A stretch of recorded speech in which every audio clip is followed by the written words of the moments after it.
चेतावनी देना चाहते हैं कि अगर मजदूरों से एक पैसा भी वसूला गया तो ना नीतीश की सरकार रहेगी आगे आने वाले समय में और न मोदी जी। इनको भी कोरोना होगा, इनको भी कोरोना का जंग का अगर कोई मार झेलना पड़ेगा तो मोदी की सरकार को सबसे पहले झेलना पड़ेगा और ये मोदी की सरकार कोरोना के जंग में ही जाएगी। हम लोग मजदूरों को भूखे मरने नहीं देंगे।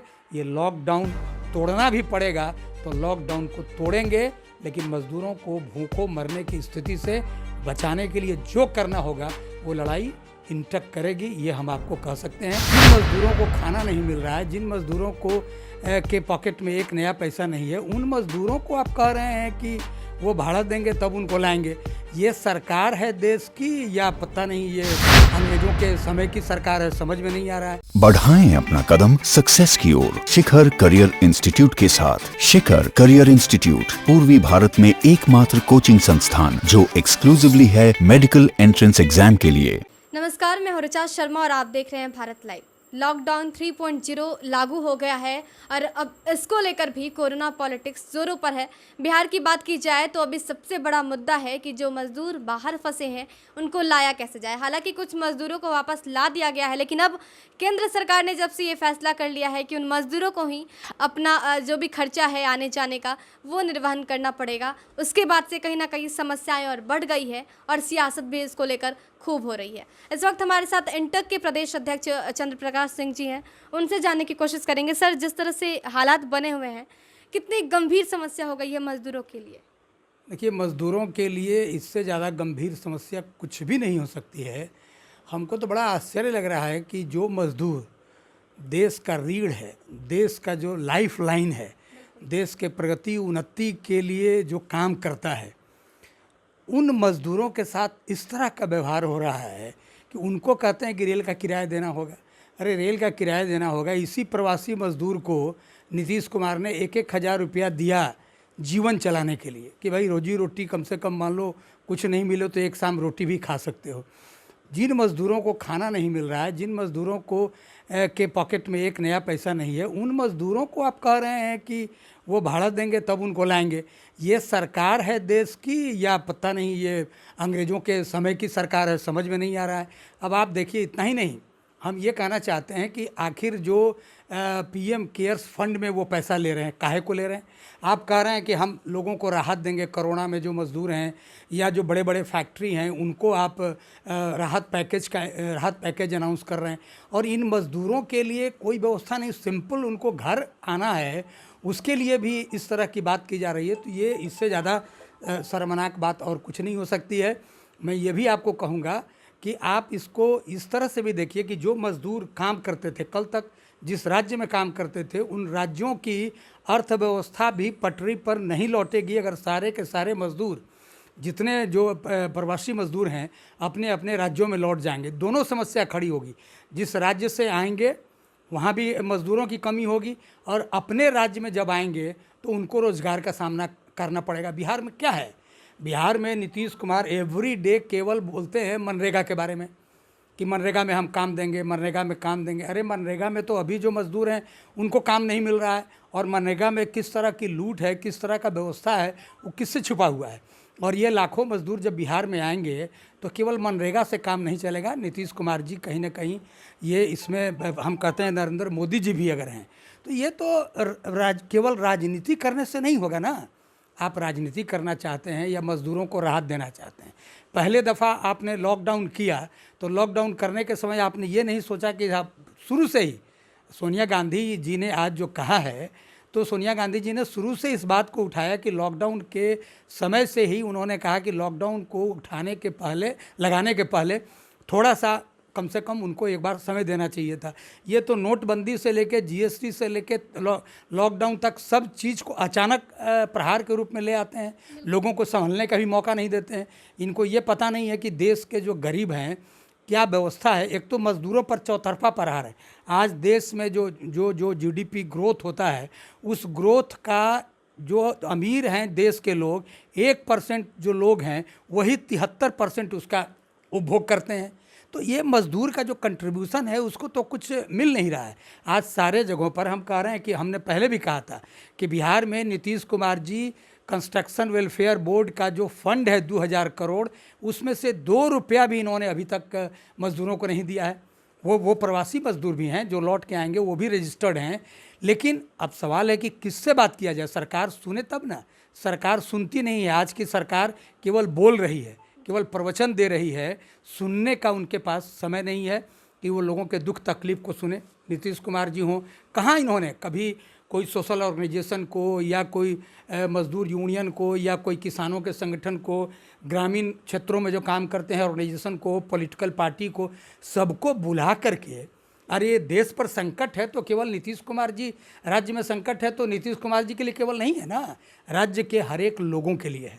तो सबका पार्टिसिपेशन होना चाहिए, सबकी बात सुननी चाहिए, कैसे इस महामारी से, कैसे इस जंग से हम उबर पाएंगे। लेकिन देश की केंद्र की सरकार हो या राज्य की सरकार हो, केवल राजनीति हो रही है मज़दूरों के नाम पर। और एक तरफ आप शुरू में आपने कहा कि हम मज़दूरों को एक तो लाने में पहले विरोध कर रहे थे, अब लाने का जब बात तय हुआ तो पहला दिन हमको याद है, आपके चैनल पर भी शायद हमने कहा था, उस दिन आपने कहा कि बहुत बड़ा तोहफ़ा मोदी जी ने दिया है। अरे मोदी जी ने तोहफ़ा दिया, क्या तोहफ़ा दिया कि मज़दूर को, प्रवासी मज़दूर अपने घर लौट सकते हैं। ये कौन तोहफ़ा दिया?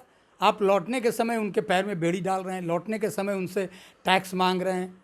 अभी पेट्रोल का कहीं खपत नहीं है, दुनिया में पेट्रोल सस्ता हो रहा है, भारत में पेट्रोल महंगा हो रहा है। तो ये पूंजीपतियों की सरकार है, उद्योगपतियों की सरकार है, जो बड़े बड़े लोग हैं, पूंजीपति घराने के लोग हैं, उनके ही लिए सब कर रहे हैं। ये 6 लाख करोड़ से ज़्यादा रुपए एनपीए में चले गए, उसके वसूली के लिए वो बट्टा खाता कहलाता उसमें डाल दिया। तो ये यही बात हो गई कि मज़दूरों को लॉलीपॉप दिया गया है। लॉलीपॉप भी नहीं दिया गया ना, लॉलीपॉप भी देता तो 1 आध घंटा तो कम से कम उनका कुछ मन बहल जाता। लॉलीपॉप भी नहीं दिया, लॉलीपॉप दिखा करके उसको भी बंद कर दिया। तो अब तो मज़दूर तड़प रहे हैं, मज़दूर तड़प रहे हैं और मज़दूर भूखों मरने की स्थिति में हैं। और मैं आपको कह रहा हूँ कि लॉकडाउन के स्थिति में जब प्रवासी मज़दूर और लौटेंगे तो बिहार की स्थिति और भयावह होगी। यहाँ कोई रोज़गार का साधन नहीं है, रोज़गार सृजन करने के लिए कोई कार्य योजना पर काम नहीं हो रहा है और न उस पर कोई विचार हो रहा है। केवल रोज़ बयानबाजी हो रही है कि हम सुरक्षित लाएंगे, सुरक्षित रखेंगे, ये क्वारंटाइन करना है, आइसोलेट करना है, कोरोना का एक मरीज कहीं मिल जाए तो मोहल्ला का मोहल्ला सील कर देना है। एक भय का वातावरण पूरा बना करके रखा है। तस्वीरें आ रही है कि ट्रेन का जो टिकट है वो 1050 है और नीतीश गवर्नमेंट की तरफ से जो दी गई है 1000 रुपये। तो आखिर मजदूरों को 50 रुपये एक्स्ट्रा क्यों लगाने पड़ रहे हैं? सूद सहित वसूलना चाहते हैं। 1000 दिया था तो सूद सहित लेंगे ना उससे, तो मज़दूरों से सूद सहित वसूलने का हो रहा है। मैं आपको बता रहा हूँ कि पूरे देश के मज़दूर संगठन एकजुट हैं और हम इनको चेतावनी देना चाहते हैं कि अगर मज़दूरों से 1 पैसा भी वसूला गया तो न नीतीश की सरकार रहेगी आगे आने वाले समय में और न मोदी जी। इनको भी कोरोना होगा, इनको भी कोरोना का जंग का अगर कोई मार झेलना पड़ेगा तो मोदी की सरकार को सबसे पहले झेलना पड़ेगा और ये मोदी की सरकार कोरोना जंग में ही जाएगी। सोनिया गांधी ने ये ऐलान कर दिया है कि अब वो यात्रियों का खर्चा उठाएंगी, बिहार कांग्रेस भी उठाएगा, दिल्ली कांग्रेस भी उठाएगा। अब इसको लेकर क्या प्लानिंग हो रही है बिहार की अगर बात की जाए? देखिए, हम सब लोग तैयार हैं। सरकार कह दे ना, सरकार कहे कि उनके पास उनको लाने के लिए इतना पैसा है, कांग्रेस पार्टी की रणनीति बननी शुरू हो गई है। हम लोग उसको देख रहे हैं कि भाई कितना खर्च है, कितने लोग आने वाले हैं, जो आवेदन जिन लोगों ने दिया है उसके हिसाब से कितना कॉस्ट बिहार के प्रवासी मज़दूरों को लौटने में बनेगा। तो कांग्रेस पार्टी सोनिया गांधी जी के आदेश को बिहार में मानने के लिए तैयार है और जो भी पैसा प्रवासी मज़दूरों के लिए जितना भी फंड का ज़रूरत होगा वो दिया जाएगा। लेकिन सुशील मोदी कह रहे हैं कि कांग्रेस और आरजेडी की तरफ से 1 रुपया भी राहत कोष में नहीं दिया गया। राहत कोष में उनको दिया जाए अंबानी जी को ट्रांसफ़र करने के लिए। पीएम केयर्स में जो पैसा वो ले रहे हैं, बार बार उनको बोला जा रहा है उसको आप ऑडिट कराइए, उसका हिसाब बताइए। तो ये केवल वसूलने का इनका काम है। ये कोरोना में भी टैक्स इनको चाहिए अलग अलग तरीके से और वो गरीब लोगों से चाहिए। ये तो जब आए थे तो आने के बाद कौन ऐसी पॉलिटिकल पार्टी है जिसका सरकार बनते ही देश में 800 जब देश में जितने ज़िला हैं सभी ज़िलाओं में एक दिन में इनका अरबों रुपया खर्चा करके कार्यालय बन गया नोटबंदी के पहले। तो ये लूटने वाले हैं, ये लुटेरों उनके सौदागर हैं पूंजीपतियों के। ये गरीब का हाल क्या जानेंगे, ये गरीबों के कल्याण की बात नहीं कर सकते और करेंगे। इनका गुजरात में सरकार है, उनके चैम्बर ऑफ कॉमर्स के लोगों ने वहाँ अपील किया है कि मज़दूरों के मनरेगा के मज़दूरों का मजदूरी घटा करके 202 रुपया कर दिया। अब जो मनरेगा में काम करने वाले हैं उनकी मजदूरी घटाने के लिए मांग हो रही है बीजेपी के लोगों के द्वारा। इतना ही नहीं, और 1 बरस तक जो मजदूर के ट्रेड यूनियन के एक्टिविटीज़ हैं उनको बंद कर दिया जाए, 8 घंटा के ड्यूटी को 12 घंटा कर दिया जाए। ये सब प्रपोजल आ रहा है। तो ये लॉकडाउन में मज़दूरों को ही पीसने के लिए पूरी तैयारी है। और ये अब कल कहेंगे कि इकोनॉमिक इनका पटरी पर लौटेगा कैसे, तो वो लौटाने के लिए भी तो मज़दूर को ही खड़ा करेंगे। हालांकि इसको लेकर बिहार की अगर बात की जाए एनडीए में स्पष्टता नहीं दिख रही है, स्टैंड एक क्लियर नहीं दिख रहा है, क्योंकि जहां जेडीयू कहती है कि उनको बुलाना है, वहीं बीजेपी के प्रदेश अध्यक्ष संजय जायसवाल जी कहते हैं कि उनको योगी सरकार से सीख लेना चाहिए।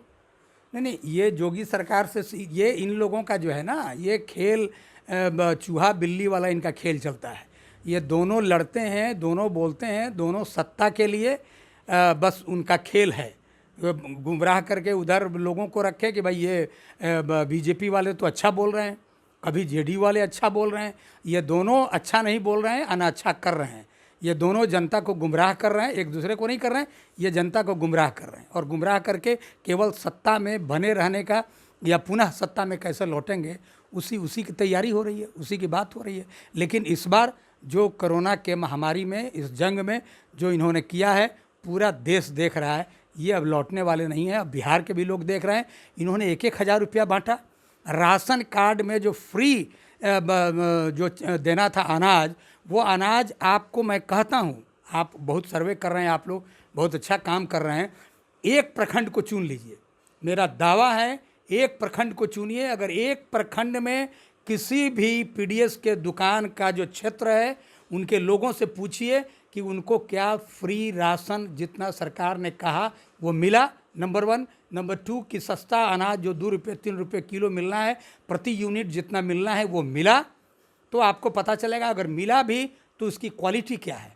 ये तो एसएफसी से गाड़ी उठ रहा है और वो जमाखोरों और कला बाजारियों के पास जा रहा है और ख़राब चीज़ पीडीएस में जा रहा है। पटना के आसपास में कितने कंप्लेन हमको नौबतपुर से, दीघा से, ये फुलवारी से, खुसरूपुर से कई लोगों ने, हमारे मजदूरों ने कहा कि सर कार्ड तो है हम लोगों के पास लेकिन सड़ा हुआ राशन मिल रहा है। बिल्कुल, डेटा की बात की जाए तो सरकार कह रही है कि 25 लाख प्रवासी बिहारी हैं, 18 लाख लोगों को अभी तक 1,000 रुपये दे दिया गया है, राशन भी दे दिया गया है। लेकिन हमारे पास जब उनका कॉल आता है, वो मज़दूर का जो बाहर फंसे हैं, उनसे जब हम पूछते हैं तो उनका कहना होता है कि उन्हें 1,000 नहीं मिला है। और कुछ लोग ये कहते हैं कि अभी तक क्लियर नहीं हुआ कि घर जाना है कि नहीं जाना है। तो आखिर किस डेटा की बात की जा रही है? क्योंकि हमें जो कॉल कर रहे हैं, एक ने भी नहीं कहा है अभी तक कि मेरा रजिस्ट्रेशन हो गया है। तो क्या डेटा छिपाया जा रहा है? मज़दूर की संख्या ज़्यादा है? देखिए, डाटा तो छिपाया जा रहा है, मज़दूरों की संख्या ज़्यादा है। हमने पहले भी कहा था कि 40 लाख से ऊपर हैं प्रवासी मजदूर जो बाहर में हैं, वो 40 लाख से ऊपर हैं। और जहाँ तक रह गया देने का सवाल, अभी पंजाब से कुछ मज़दूरों का फ़ोन आया, उनको कोई राशन नहीं, कोई सेंटर पर भोजन नहीं। दिल्ली में वो जो रेलवे के माल गोडाउन है उसमें कितने लोग फंसे हैं, उन्होंने फ़ोन किया, लेकिन वो उनका जो सेंटर है जहाँ फ़ोन कर के वो रजिस्ट्रेशन कराने का, तो कई बार तो कोई वहाँ सुनता भी नहीं है, फ़ोन उठाता भी नहीं है। तो दिए होंगे, कुछ लोगों को दिए होंगे, लेकिन ये सिस्टम केवल ज़्यादा इसका प्रचार हो रहा है, इसका माइलेज लेने का ज़्यादा प्रयास हो रहा है कि हम लाभ कितना ले सकें, लेकिन लाभ जिनको मिलना है उनको लाभ नहीं मिल पा रहा है। ये बात पक्का है। और सरकार कमिटेड नहीं है। सबसे बड़ी बात है कि सरकार कमिटेड नहीं है, रिव्यू नहीं कर रही है, लोगों से जानकारी हासिल नहीं करना चाह रही है। नीतीश कुमार जी तो टीवी पर लोगों से संवाद करने में भी हम देखते हैं कि दूरी बनाए हुए हैं। वही देखते हैं जो दिल्ली के चीफ मिनिस्टर हैं केजरीवाल, एक एक बात बोलते हैं, गलत हो सही हो, कर रहे हैं कितना कर रहे हैं, लेकिन बोलते हैं, अपनी बात को रखते हैं। ये तो कुछ है नहीं। इनके तो जो स्पोक्समैन हैं 1-2 बस केवल वो डाटा रिलीज़ करते हैं। लोगों को कुछ मिल नहीं रहा, लेकिन डाटा आ रहा है। तेजस्वी ने भी सर कह दिया है कि 50 ट्रेन वो देंगे। अब इसको लेकर जेडीयू ने पलटवार किया। उन्होंने कहा है कि बाबूजी ने टिकट दे दिया है और नीतीश जी ने इनको पोस्ट दे दिया है। देखिए, सवाल है इस समय ये इस तरह का राजनीतिक दुर्भावना से किसी को कोई बात नहीं करना चाहिए।